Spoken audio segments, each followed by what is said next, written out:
time for the Splash Live from Civic Center TV, featuring stories from and about people like you in the Greater West Bloomfield area. Simulcast on cable, 89.3 Lakes FM, social media, and the web. Now live from Green Media Center on Walnut Lake Road, it's the Splash Live. Live, local, social, it's the Splash Live on Civic Center TV and 89.3 Lakes FM. Thank you for joining us once again.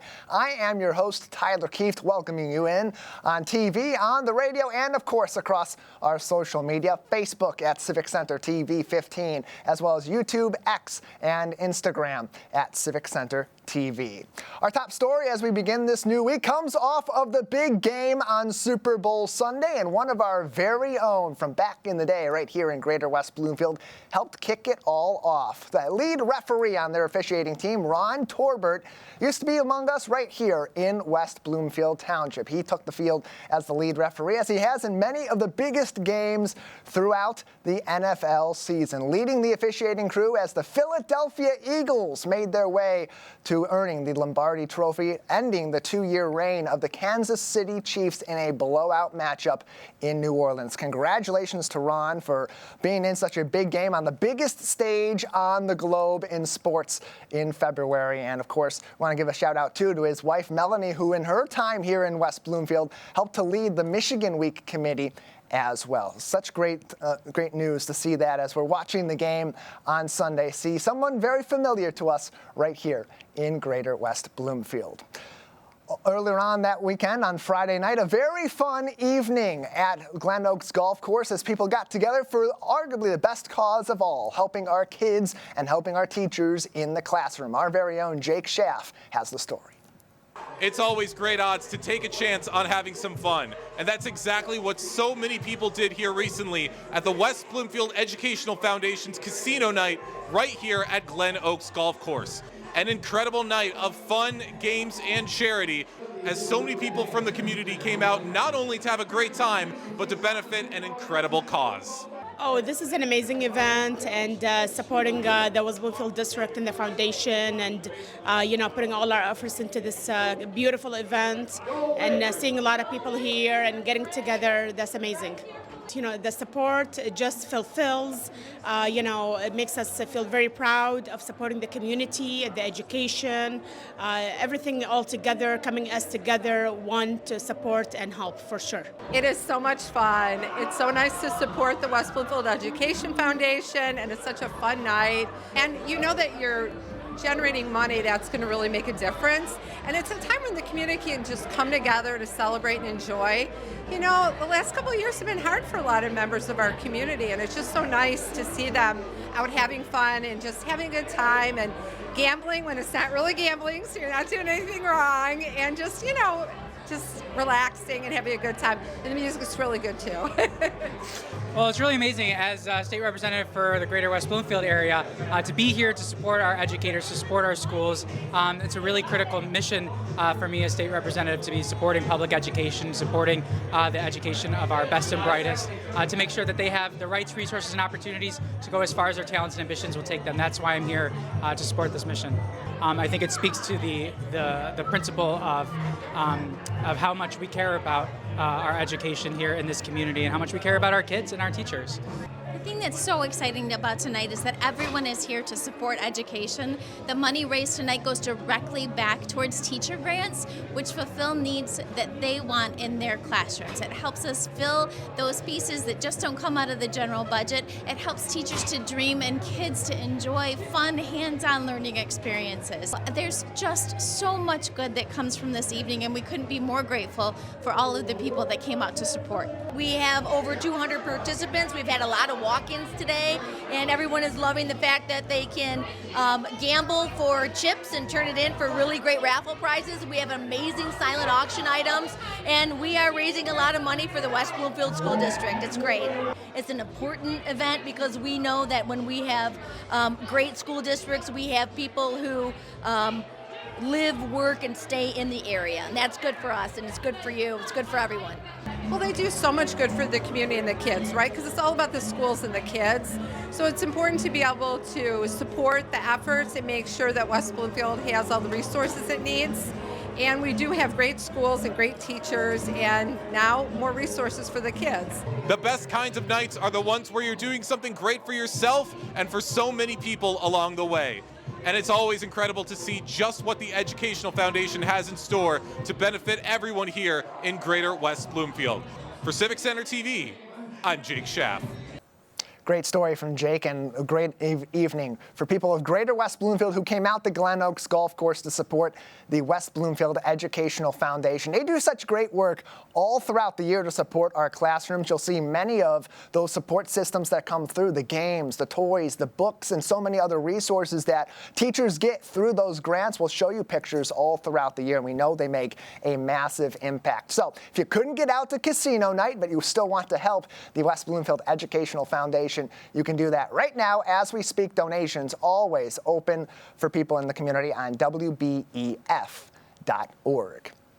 Before the big game on the gridiron over the weekend, sports history made its way to the stage at West Bloomfield High School as students performed Jackie Robinson Steals Home, a story about how back in 1947, Jackie Robinson broke the color barrier in Major League Baseball with the Brooklyn Dodgers. Student-ran and student-led production, the ensemble on stage, and the directorial team behind the scenes, the stupendous Sidney Morgan and Joy Green, serving as director and assistant director for this production. Take a look at the full cast, a major ensemble of students leading this charge as they told an incredible story, one of the greatest stories in the history of sports, a true trailblazer as we get into the early portions of Black History Month. Just before the students took the stage with this production over the weekend, we sent our Kevin McIntosh out to West Bloomfield High School to learn even more and get a behind-the-scenes look at how the students were taking a front row seat, learning history and performing at the theater. I'm here at West Bloomfield High School, where student actors are not only rehearsing lines, but also diving deep into the legacy of Jackie Robinson. As they prepare for opening night, they are also gaining insight into his impact on baseball and the civil rights movement, and discovering lessons that still resonate today. So Amiri Baraka says that the artist's role is to raise the consciousness of the people, to make them more aware of themselves and the world around them. And my genuine hope is that the students do that, is that they are more conscious of themselves and the world that wasn't the same. You know, even just 50 years ago or even just 20 years ago, everything is changing and it's ever changing. And I hope that they just, you know, continue to hold on to their light, never dimming it for anyone, and continue to shine bright. Through Robinson's legacy, students learn resilience and empathy, inspiring them to shine brighter in their performances and lives together. I actually learned a lot about Jackie Robinson. I learned his relationship with Joe Louis, you know, how they met, how they're friends, and mainly just how to show this relationship with the actor that's playing Jackie Robinson. What I learned about Jackie Robinson is that when he was first told that he has the opportunity to join the MLB, he didn't even want to do it because he understood how hard it was and how much of a risk and how much danger that could put him and his wife in. His family was getting death threats. It's not like he was doing this for himself.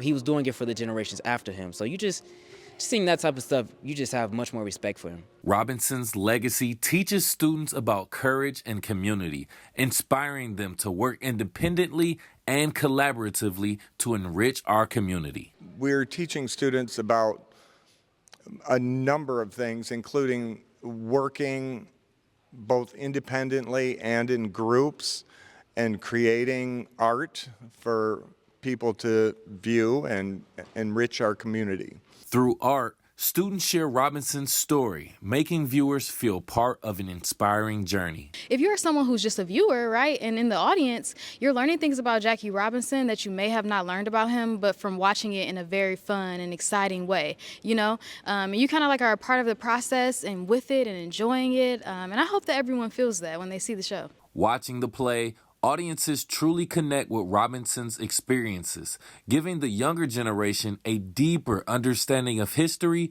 through storytelling. When you actually see it happening in real time on stage, you could feel what Jackie felt, even if it's for a moment. And I feel like that's something that history class or any factual history textbook, wherever you get your historical information at, I don't think that it could provide that experience And so I feel like kids being able to learn about civil rights and activism, stuff like that, they could have a deeper sense of why those are important and why we can't go back to those times. I think it's very important because sometimes, like when you're reading in the book, obviously you're not really going to pay that much attention. But like when you see it being brought out onto like a big stage or like just seeing it in a movie, like if you saw a movie about somebody, you're more likely to remember than just reading like a 300-page book. So that's why I like having to convey characters in storytelling. Through their performance, these students are not only telling the story of Jackie Robinson, they're also learning what it means to stand up for what's right. It's clear that this experience will have a lasting impact not only for the cast, but for the audience as well. From West Bloomfield High School, I'm Kevin McIntosh, Civic Center TV. Fantastic story, Kevin, and a fantastic performance from the kids over the weekend in Jackie Robinson Steele's home. The show is now over, unfortunately, so if you missed it, it's too late at this point. But there's plenty more coming up in the theater, including just in a couple of months in May, Matilda, based off of the novel by Roald Dahl, will be on the stage at West Bloomfield High School. In fact, auditions soon to be underway as well. So if your kids are interested or you just want to mark your calendars for those show days, May 1st, 2nd, and 3rd at West Bloomfield High School, go ahead and follow them as we speak on Instagram at West Bloomfield Theater. That's West Bloomfield Theater, ending in RE. Very accomplished kids on the stage doing amazing things at West Bloomfield High School, and there's so many other kids all across the community doing incredible things each and every day in their schoolwork, in their volunteer work, and all throughout the community. You can nominate them for awards based on that work right now through West Bloomfield Youth Assistance. Every year in the late spring, they have their Youth Recognition Awards, and nominations are open for this year's cycle on WBYouthAssistance.org. Now through March 26th, nominate students from within the boundaries of the West Bloomfield School District, and as they must live in the West Bloomfield School District or be a student in the West Bloomfield School District in order to be eligible for these different awards. They have plenty of different categories that will all be explained to you, and then later on in the year, around May, we'll see these kids get those awards as well. Again, that is all on WBYouthAssistance.org. We have some incredibly accomplished kids in our community that are doing amazing things to help you and I and everyone else in between each and every day.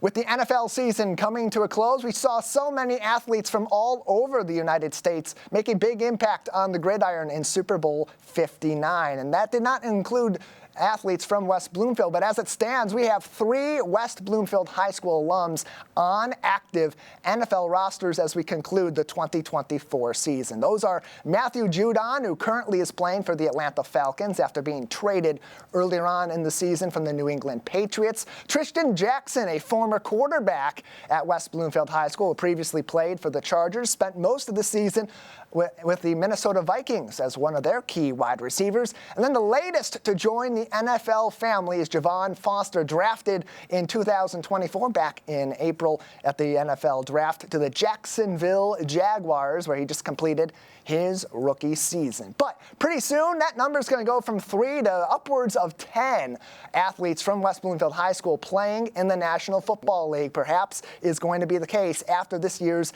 NFL draft. A handful of Lakers have their names in the ring this year, and scouts are already reaching out to our coaching staff at WB to learn more about these players' pasts as they consider putting them in their NFL futures. Joining us now on the program for more insight into this incredible process is head coach of the West Bloomfield Lakers varsity football team, Zach Hilbers, joining us on the Splash Live. Coach, thanks for joining us. Hey, thanks for having me. Appreciate it. Yeah, happy to have you on with this good news from our athletes who we always knew had the potential to get to this point, but now with Tyrone Broden and Donovan Edwards on the doorstep of a professional football career, what's your initial reaction to them being able to be in a position to possibly get drafted into the National Football League? Yeah, it's really exciting because we know for a lot of times we've known these kids for a really long time. In addition to those two, like Mac Harrison just finished up in Kentucky. He was with us ever since he was a little baby, it feels like.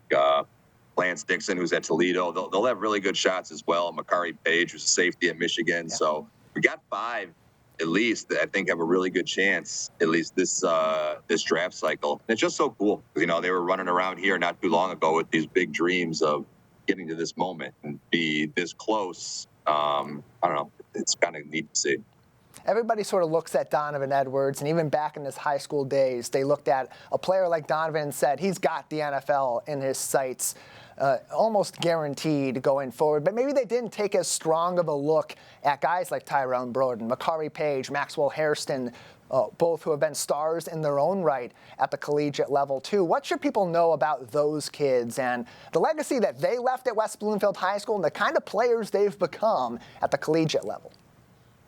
You know, to kind of speak on what you said, you're right. Donovan was kind of pegged as this guy who's got a real good shot to make it from a young age. So I think for him to realize potential and get there is a great testament to his work ethic, because, you know, it's tough when you're 15 and 16 years old and everybody tells you how great you're going to be to, I guess, stay motivated and keep your goals, focused on your goals, and to do everything it takes to get where he's got. So he deserves a ton of credit for that. You know, some of those other guys, kind of the other side of it, that might have not have thought when they were here in high school they would get to this point, and they used it as, I guess, motivation to get where they are. They all got their own strengths, but I guess the common theme throughout is that they never lost faith or belief in their goal, and they worked really hard to get where they're at. Zach Hilbers is with us, the varsity football coach at West Bloomfield High School, as 5 of his athletes are looking to go into the NFL draft in the coming months. And already, a really cool moment happened recently, and the West Bloomfield football team posted this on their Instagram page. We have a picture of a couple of forms that were sent to the team by the Green Bay Packers. They sent scouting forms out to learn more about the West Bloomfield High School athletes. They want to get some background on them, and once we have those pictures, we'll put those up. But Coach, how cool was it for you to get those messages from professional teams, especially with the prestige of the Green Bay Packers, to learn about some of these guys that you got to know at an early age? Yeah, it's definitely first time I got one from them specifically was for Matt Judon, so years ago when he was finishing at Grand Valley, and it's kind of like a pinch you moment, like, oh my gosh, this is actually real. And what's kind of cool is that you know, each franchise kind of does things their own way. The Packers will send out questionnaires that we fill out, help out as best they can, and we mail them back to them. Some people will give you a phone call. Some organizations give you a phone call and just want to run stuff by you. Some people just show up here unannounced because they want to hear like the honest truth. They don't want you to, I guess, prepare any kind of narrative about the kids. They'll just show up at the school door, sit down and just ask questions about the guys. So it's kind of crazy, I guess, the depths of the detail that those franchises go through, just kind of doing their homework and background check. And I read these to the kids in our program now. Like, this is the Green Bay Packers 5 years later asking, did these kids show up to class on time? Were they active in their school? Were they ever a discipline problem? Like, all the stuff you tell them is important kind of makes a little bit more of a reality. Yeah, it does, especially when they're looking toward possibly drafting these players, which in some cases can guarantee you a roster spot or virtually guarantee you a roster spot at the NFL level, or at the very least, give you a chance to compete for a roster, and these teams want to see that. Coach Hilbers, not only are NFL teams, you mentioned some of them just pop in at the high school to talk to you and talk to your staff about these players. We know recently college coaches making their final run at some of the players they're looking to recruit, visiting West Bloomfield High School over the past week. So as you have these NFL teams sending you letters, showing up, doing interviews with you and your coaching staff, past and present, about these players, and these collegiate coaches, some of them really big names, walking through the halls of West Bloomfield High School, how does that further emphasize, as you kind of alluded to, that message you give to your players when you're practicing and playing during the regular season, but also as they're training and they're preparing in the offseason? Well, I guess it shows that the dreams can be a reality, although it's not easy. It doesn't happen on the timeline you always want it, but the opportunity is still there. And it's something I guess we're really proud that we offer, is that, you know, if you do things the right way and you're good enough, you're going to have a chance, like a real chance. And I guess it's sad, but not really true of everywhere. And it's just one thing we're really proud of. January, like you mentioned, really, really busy month. Colleges are back home from the road right now, and they're not allowed to go out and visit us again until April or so. So it should be a little bit quieter for a little bit, at least in terms for us. But yeah, it's definitely an additional motivating factor. because they can like literally see first person that it's there. And this is one of those exciting moments, too, for these kids that have potential to go to the next level. And they see guys that, in some cases, they may have played with or may have watched at the varsity level as freshman players or as middle school players, more likely at this point in time, like Makari Page, Tyrone Broden, Maxwell Hairston, Donovan Edwards, certainly all going to the next level. Thinking about those kids that are entering the NFL draft, having known them, having been an assistant coach for many of them back in their day at West Bloomfield High School, what about those kids do you think will make them successful at the NFL level? I guess it's kind of different for each of them, and this way it probably should be. But a commonality between them all is that they all work pretty hard. And it's not like, I know it's a cliche to throw out there, but like, you look at them each individually, they always had a really, I guess, tight vision and a goal of how to get to where they need to be. And for some of them, like Max and Donovan and Makari, it was always at one institution in college. A couple bounced around to a couple different ones, but regardless of where they were on that journey, the goal was still the goal. And it's at least attainable for them still, which is, incredible to say when you look at like the statistics and the odds to get where they are. Even if you're good enough, it's really, really hard. So, we're just pulling for them, and, we got their back with whatever happens. Well, Coach, congratulations to you, to your team, to your program, and especially our congratulations. Yeah, big congratulations to the entire team at West Bloomfield High School for these players getting into the NFL. It's rare to have several players in the NFL, let alone nearly 10 players all at once potentially being in the league, with Tristan Jackson, with Javon Foster, with Matthew Judon already there. And I look at this list of players who all had a number of accomplishments at the collegiate level. I know they all work extremely hard, which means even if they don't get drafted, they have a very high chance of making it to a practice squad, a training camp roster, and working hard throughout the preseason and getting on these rosters. Those players: Tyrone Broden out of the University of Arkansas, Lance Dixon out of West Virginia University, Maxwell Hairston, a prolific defensive back, best hands in the land, as I always called him at WB, out of Kentucky. And then, of course, the two stars from the University of Michigan, a couple of national champions in Makari Page and Donovan Edwards. We'll take a break on The Splash Live. On the other side, from our football heroes to our heroes in blue, taking the plunge for a very good cause. Live, local, social, it's The Splash Live on Civic Center TV and 89.3 Lakes FM. We'll be right back with The Splash Live. This is Civic Center TV and 89.3 Lakes FM. On cable and the radio. On the web too, and on social media. Civic Center TV, television that's close to home. Policing is an excellent career. We all have a role and responsibility to provide public safety. Here in the MSP, we have a great and wonderful opportunity. As a trooper, everybody starts in the patrol car. But after a couple of years, we have a dive team. We have an emergency support team. We have troopers that are flying helicopters. You can move over into our forensic science division where you're working in the labs. We have detective sergeants, detective troopers. We just provide so many opportunities. And I tell troopers all the time, you will never get bored working for the MSP. It's important that we are engaged in our communities. We have to listen to what they want, and we adapt to make sure that we are providing excellent service. Policing is a very rewarding career. It has been for me for 25 years. I would not have picked another profession because I've enjoyed it. Hi, I'm Chris Fry, Park Superintendent of West Bloomfield Parks. Congratulations, Civic Center TV, on 1 million views on YouTube. Thank you for all you do in the community, and thank you for having me on The Splash throughout the season to talk about activities out in the parks. Chris Fry, proud to be 1 in a million.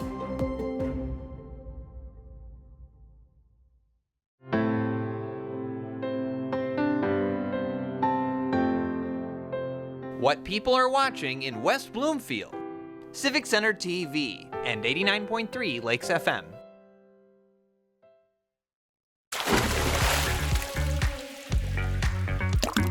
And now, back to The Splash, live. Live, local, social, it's the Splash Live on Civic Center TV and 89.3 Lakes FM. Thank you for joining us. I'm your host, Tyler Kieft. Also encouraging you to always stay with us on social media, Facebook at Civic Center TV 15, as well as YouTube, Instagram, and on X at Civic Center TV.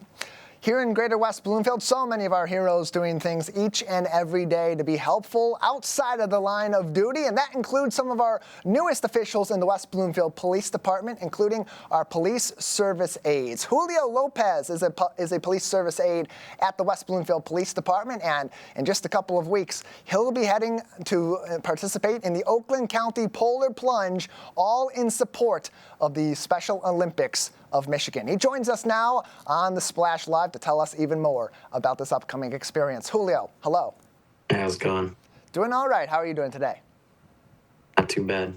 All right. So we know that your plans are to participate in the 2025 Oakland County Polar Plunge to help support a very worthy cause, Special Olympics of Michigan. You normally you're on solid land each and every day helping out our friends over at the West Bloomfield Police Department, but pretty soon you're going to be diving into some of the coldest waters in Michigan. Why?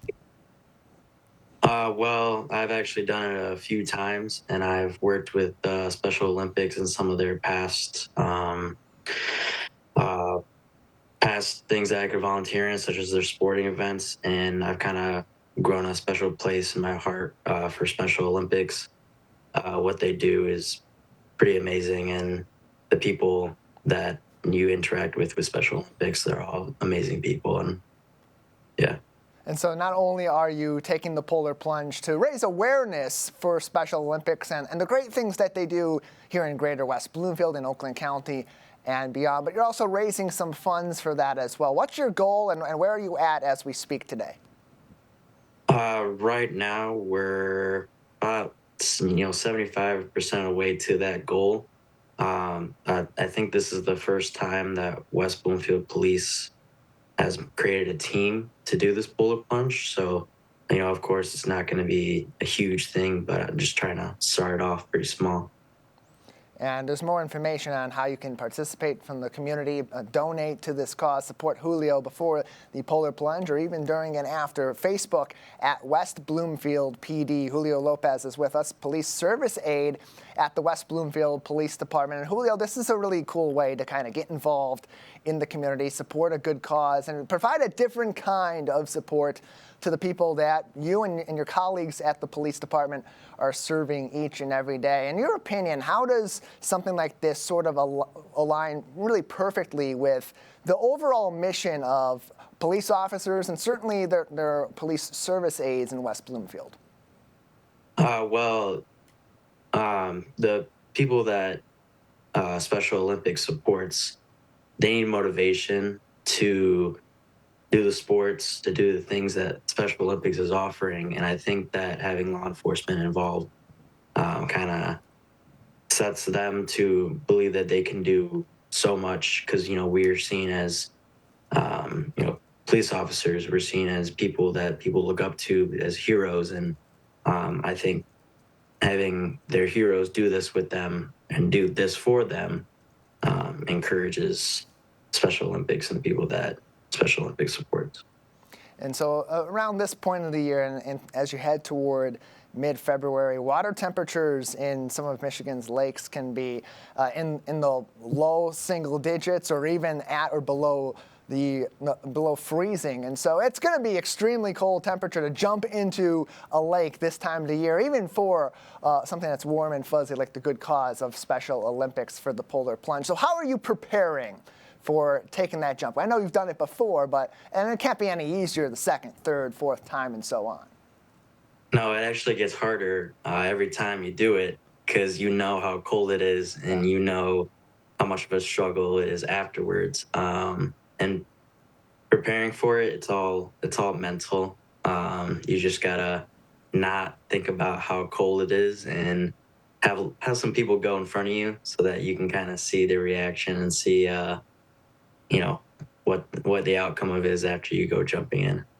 Julio Lopez is with us, police service aide with the West Bloomfield Police Department. He will be participating in the Oakland County Polar Plunge coming up very soon and looking to raise some money as well in the process to help Special Olympics as he and the team at the West Bloomfield Police do raise awareness for them at this time of the year. More information on the fundraiser, on the Polar Plunge, and how you can cheer on Julio can be found on Facebook at West Bloomfield PD. And so far, how has the police community within the West Bloomfield Police Department and the greater community responded after learning that you're going to go jump into a cold lake for a good cause coming up pretty soon?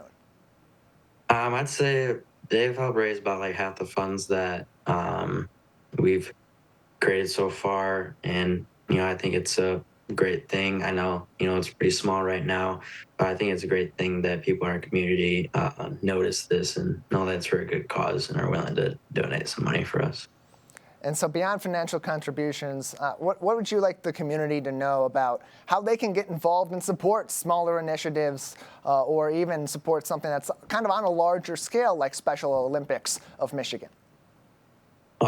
Well, this Polar Plunge is actually not only for just law enforcement, but for anybody. Law enforcement jump is separate than the civilian jump. So they too could jump in the Polar Plunge, create their own team, gather some people that are willing to jump in a very cold lake and help support this cause. More information, again, can be found on Facebook at West Bloomfield PD. They made an entire post about Julio's intention to jump into that lake as part of the Polar Plunge. You can find that, cheer him on, and find out ways that you can contribute to the cause as he supports and raises money for the Special Olympics of Michigan. And looking ahead as you continue on as a police service aide and get further into this career path of yours, how are you looking at maybe some other ways that you can jump into community events and initiatives and help raise more awareness for some of these organizations that are helping everyday people every day like you and your colleagues are doing? A lot. I've been volunteering for this type of stuff for a long time, even before my choice in going to law enforcement. So I will always be looking for opportunities to help anybody. And I think working in law enforcement kind of helps me do that because they too are willing to help volunteer for anything and opens the door to so many things that I can do for my community. So if people are looking forward to this, maybe they want to help participate, maybe they want to participate themselves, can you give any information about when they can maybe expect to see you in this Polar Plunge, and if they want to come out there, cheer you on, cheer the other law enforcement officers and officials that will be participating on, or join in themselves, when they can expect to have that happen and add it to their calendars? Yeah, so the jump is February 22nd. I believe law enforcement jumps at 11 a.m.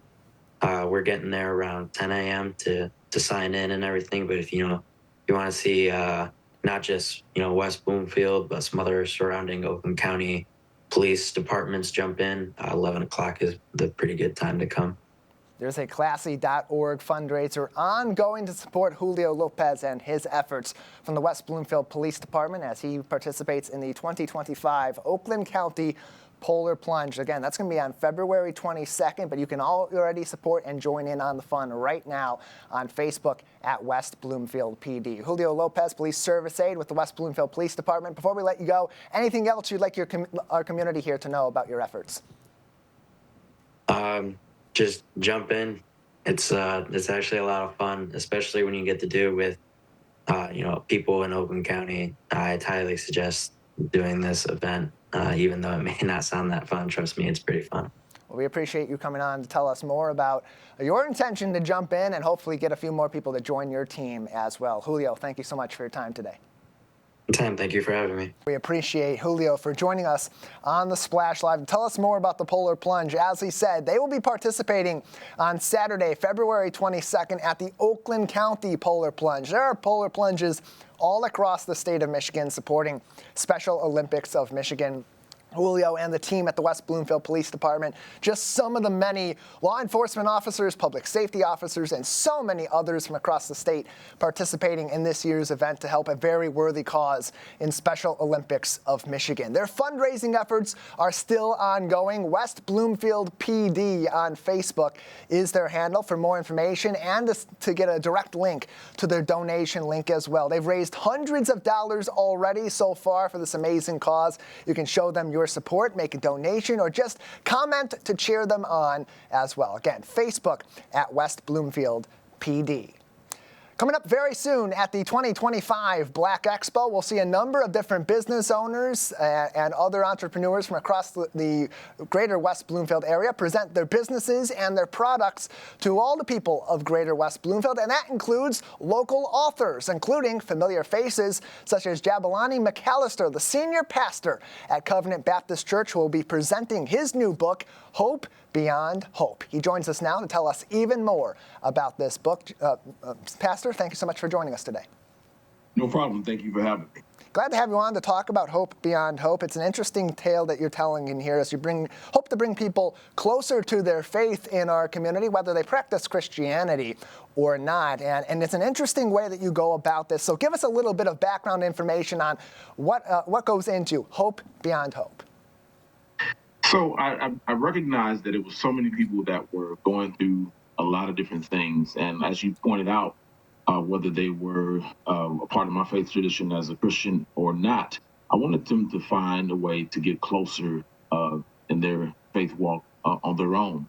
Because I did not grow up in church. A lot of people assume that because I've been a pastor for so long and because I've followed Christ for so long, but I didn't. And so as you alluded to, I give some introductory remarks in the book about my faith journey and how I was impacted by that. And so I try to remember that when I'm approaching others who want to draw closer to God and try to figure out how to make it through this day-to-day thing. You know, it's not always super spiritual, but a spiritual base and foundation helps you make it through everyday challenges. And so you wrote in your overview passage about this book, you said, quote, "I pray that as you journey with me these 21 days, that my stories and testimonies coupled with the scriptures and prayers will deepen your faith in a way that it will never be permanently shaken again." So are you taking people on a sort of day-by-day journey as they go through this book? Is that kind of what I'm getting out of this correctly? Yes, it's a 21-day devotional. People always ask, Pastor, why 21 days? Well, people have short attention span these days, and it takes 3 weeks, 21 days, to develop a new habit. And so day by day is a different devotional that leads them on a journey from the spirit to hope, and hopefully helping them with some different prayer prompts at the end of the devotionals to help them find their own way back to hope, no matter what happens in their life. Pastor Jabulani McAllister is with us, the senior pastor at Covenant Baptist Church in West Bloomfield. He just released his new book, Hope Beyond Hope. You can pick up a copy, get him signed, and talk to him about his 21-day devotional at the 2025 Black Expo. More information on that event through the West Bloomfield Diversity Task Force can be found on wbparks.org. And Pastor, this is a really interesting way to bring this together. As you said, you're sort of trying to help people form habits as it relates to their faith, but even beyond that, whether they are a devout Christian or they've sort of lost track of their Christian faith, or if they don't even practice Christianity, people can get a lot out of these stories through that 21 days that goes beyond what they would get in the church or get from even just practicing their faith in a traditional sense. For sure, because many people, these days, they've lost their faith and well, not their faith, but they've lost interest in going to a physical building, for example. And so we try to find creative ways to help people connect, whether they come inside the church building or not. Because we found that in my faith tradition, when I look at it in the scriptures, Jesus always went to where people were and met them where they were in a non-judgmental way and helped them and walked alongside them. And so that's what my attempt is in sharing with them this material to kind of help them plug into that and not trying to force them to believe what I believe, but help them to be sure about what they believe and stand firm on that so they're not shaken and when life happens. So there's a number of different reasons to write a book, especially a devotional book for someone that is in our faith community. So why this book and why right now? Well, I think this book, again, as the title says, is hope beyond hope. So sometimes people can start off very hopeful, very inspired, and then some trauma or something will happen in their life, and they'll just give up. And so I thought that this was important to understand that you can still hold on to it. So when you get to your last hopeful moment, you can go beyond that as you walk daily with your relationship with God. And especially in times like these, people are so divided on different things. And I want people to know that you can disagree without being disagreeable. You can still hold on to what you believe in, but you can still respect other people's faith as well, their journeys as well, and come alongside each other to inspire each other to hold on to not only their faith, but their hope, and that they can make it through any challenge. Because once you have that foundation, it doesn't matter what happens. You can understand how important it is to never give up.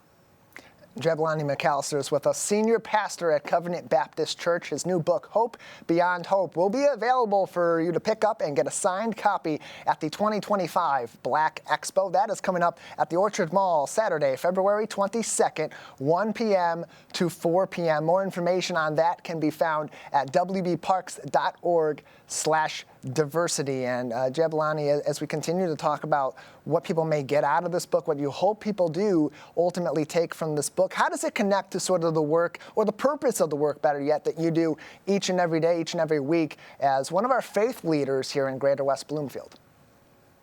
Well, it connects because, as I said, people will not necessarily come on a Sunday morning to worship or Bibles, things like that. But this may inspire them to do that. And one of the things that's important, I think, is community. And we all need it, whether we admit it or not. We all want it. And I think that it connects to that work because, like, when we reach people with our emergency food pantry, we reach them with the Bible study that we have. So it's practical things linked with faith. Because I believe that once you finish praying, then it's time to roll up your sleeves and get to work. And so how do you believe that after these 21 days of stories, after they get through your book, that people will be able to, whether they're utilizing these newfound skills, this newfound hope through their faith or just through new day-to-day habits, how do you hope that they spread this message maybe even beyond what they've learned and maybe help other people here in Greater West Bloomfield as well? Well, my hope is that it will restore their faith, number one, and because they will have a new practice, daily practice of prayer, because I give instructions on how to use it or an example of how to use it, then they'll be able to plug into daily conversation. You don't have to pray like anybody else. Prayer is just a dialogue. You speaking to God and you listening. And I think the most important part, as I tell my congregation, is the listening part, because sometimes we will rush off. You'll see a quick little prayer and just rush off, but hopefully this will give them a desire and hunger to be able to use these tools every single day beyond just this 21-day journey. As I said, forming a new habit of best practices in their faith and their life, and then they'll be able to inspire others by their own testimony and their own story of how to do that.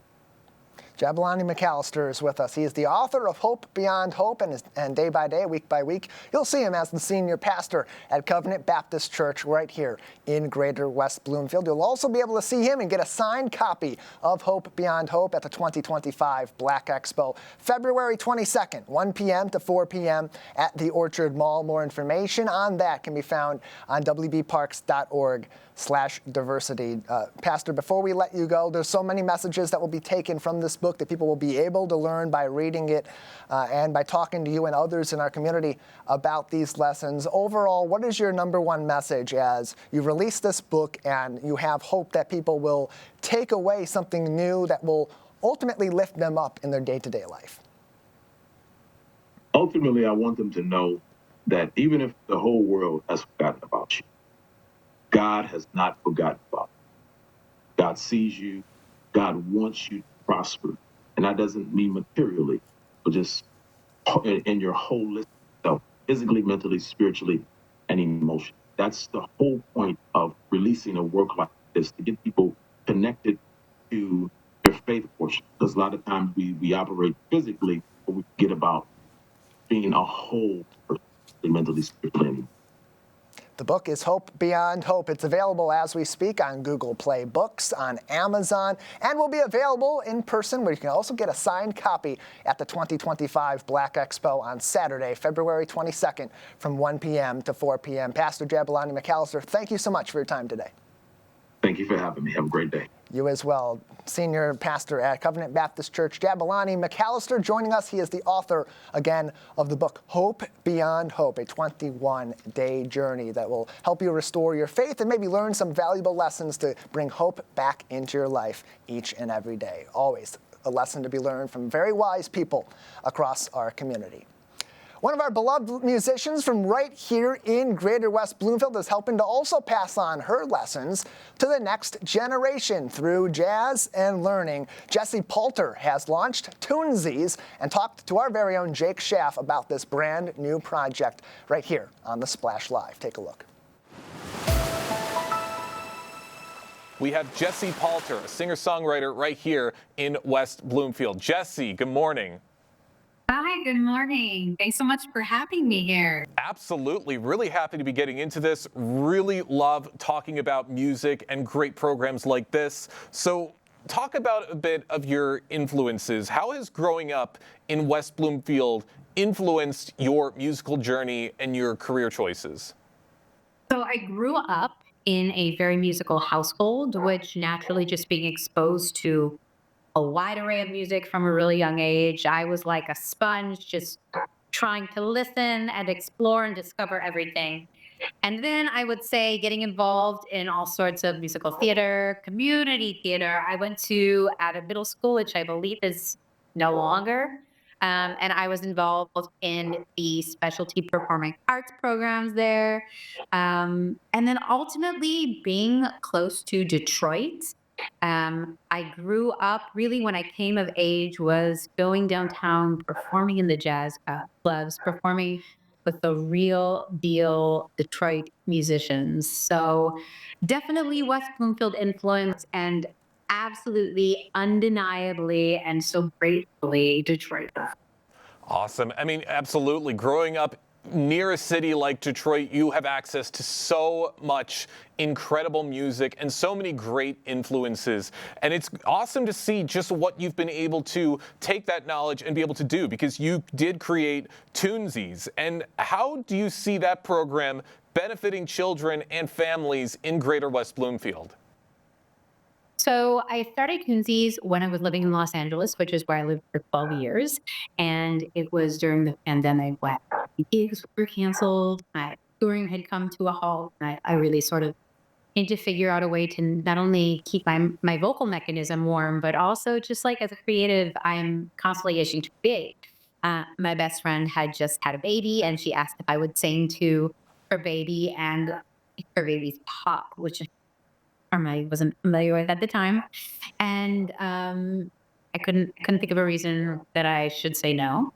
So I showed up, and it was really this aha moment. I just realized that the children's music lane was sort of a wide open creative lane. All of the songs that parents wanted to sing, caregivers wanted to sing with their little ones, the same songs that I sang when I was a child, that parents sang. Wheels on the Bus and Itsy Bitsy Spider as a composer and somebody that grew up studying. A jazz vocalist and a composer, and I really grew up studying the Great American Songbook. So when somebody says standards, that is a very familiar term for me. And I said, who's really updating these, children's standards? And so I was super inspired to, and I'm not only inspired, but like I felt very much a responsibility to sort of nurture this wide open lane. And then when I had my own child, I wanted to create the music experience that I would want my child to have. So fast forward, I am now living back in Detroit. And I have brought my program, which I've been working on and building curriculum for since 2020. I brought it here, and I am so grateful to be teaching pretty much 6 days a week, sometimes 3 times a day, all over Detroit, Metro Detroit. Um, various age groups. And it feels to me like a responsibility, like a calling, but like very organic and inspired. I get such joy having performed for audiences all over the world. It is so joyful to be around human beings at their earliest musical experiences and to be able to experience that through them. Um, Thank you. Wow, that is all incredible to hear. I love hearing about those aha moments because sometimes they come at the most unexpected of times, and it's great to see how you've been able to take advantage of that. And like I said, you've got some great stuff in the works. You've got an album that's going to be coming out very, very soon, and you've got something called the Jazz ABCs, one of those songs on the album. How does songs like that introduce kids to jazz? And what impact do you hope it has on early childhood music education? This album that I recorded was recorded in New Orleans, and I really wanted New Orleans spirit to be all over the music. I worked with unbelievable musicians, some of my heroes, and I was afforded the opportunity to record this album through a grant from an organization called South Arts Grant Organization. And I knew that I wanted to incorporate a song that was sort of bridging all of the different influences that have made me the artist that I am today. So people still actually, I think one of the number one children's songs is the ABC song, the alphabet song. And it really hasn't been updated. It's been around for centuries. And I was driving to teach one day, and it hit me just like a ton of bricks. The song pretty much fell out of me.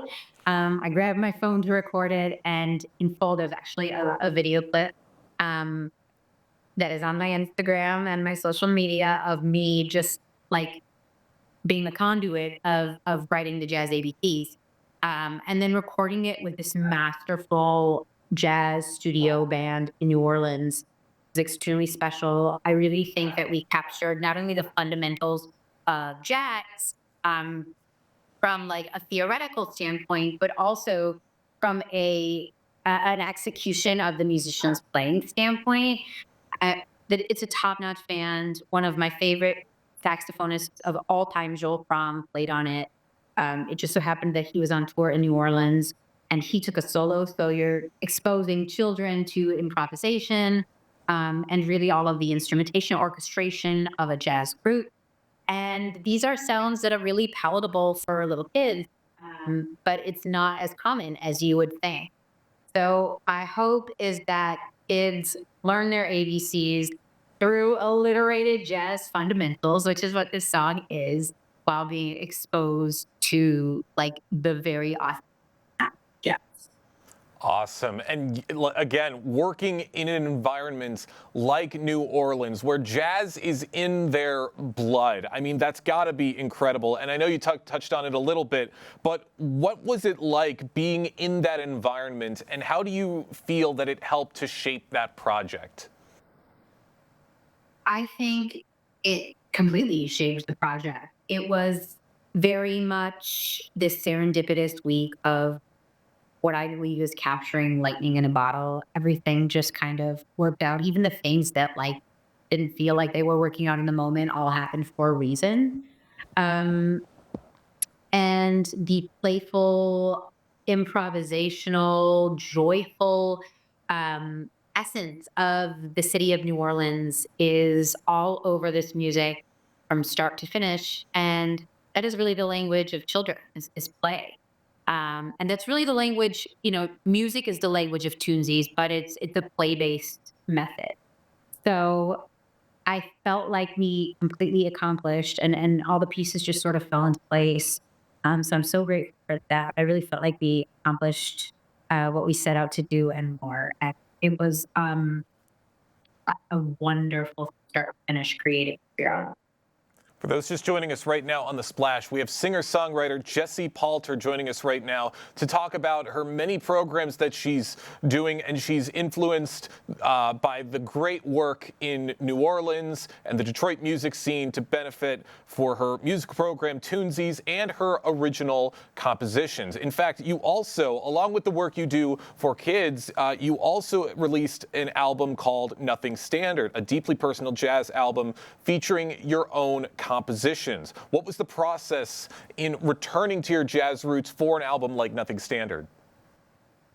So I think for a while when I was living in Los Angeles, I just had the desire to explore whatever sort of naturally kind of creatively inspired me. I don't really think of music in terms of genre, but it's a little different with jazz because it's a language that I studied. I went to school for jazz. I was at University of Michigan School of Music as the sole vocal jazz major for my year. Um, and I had gotten away from it a little bit. I was working with a record label and I was releasing stuff in a singer songwriter lane, which was also very deep personal to me. But when I parted ways with the record label and started reclaiming who I am as an artist, as an independent artist, it was integral to me for that process to also honor my roots as a jazz vocalist.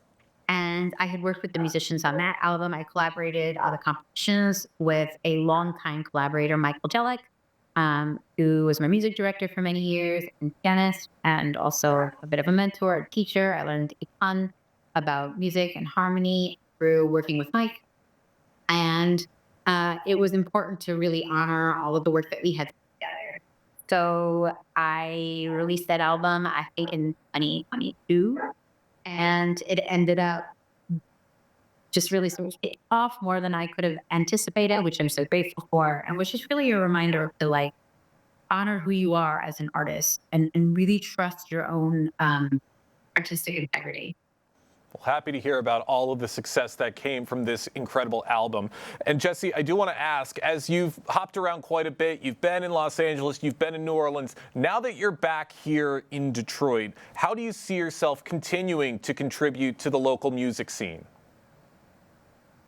I think being a Detroit musician is so important to who I am as an artist. So no matter where I go, no matter where I've been as a performer, people always say, "Oh, where did you learn to sing with such soul?"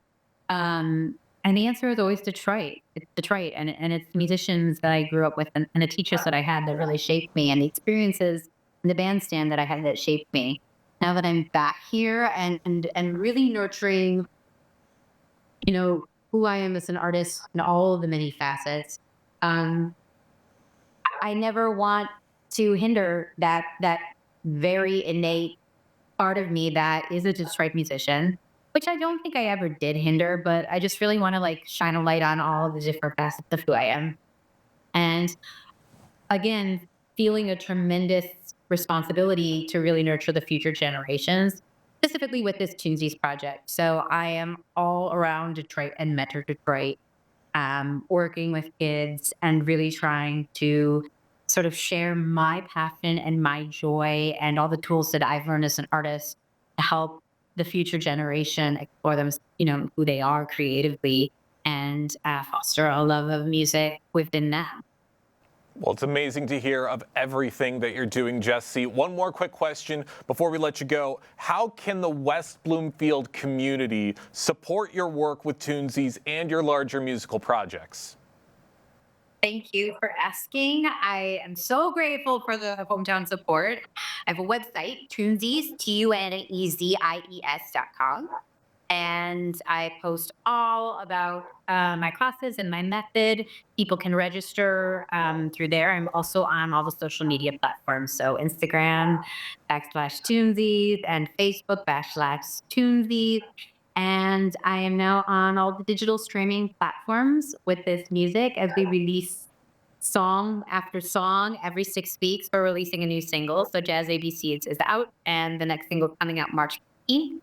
So people can look online at their favorite digital streaming platform, YouTube included, because it is not only an auditory album, it's also a visual album. And so there's an animation for every single song.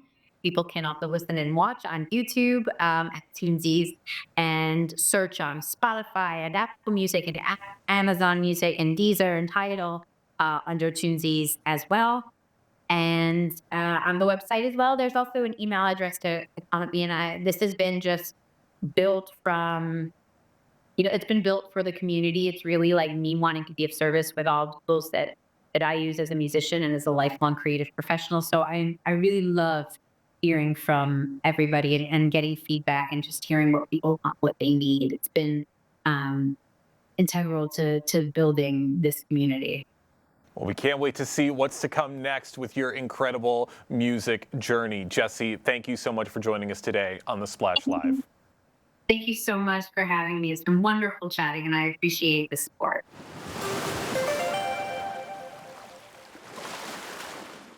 Appreciate having Jessie Poulter on the program. From right here in Greater West Bloomfield, we had her on years ago. She launched her music career, and as she was getting ready to go move out to LA and begin a performing career out there. Now coming back close to home and helping the next generation learn through music. You can find more information on Jessie and her music on Tunesies.com, Tunezis.com. You can find the music on anywhere that you get your music streamed online. And of course, go to her website for more on programs, classes, tour dates, and more that are coming up. In the meantime, join the conversation with us on our social media at Civic Center TV 15 on Facebook, as well as YouTube, X, and Instagram at Civic Center TV. We want to thank you all for joining us today on this edition of The Splash Live. Big thank you to our entire crew, Jake Schaff, Calvin Brown, and Kevin McIntosh. For our entire team, I'm Tyler Kieft. Live, local, social, this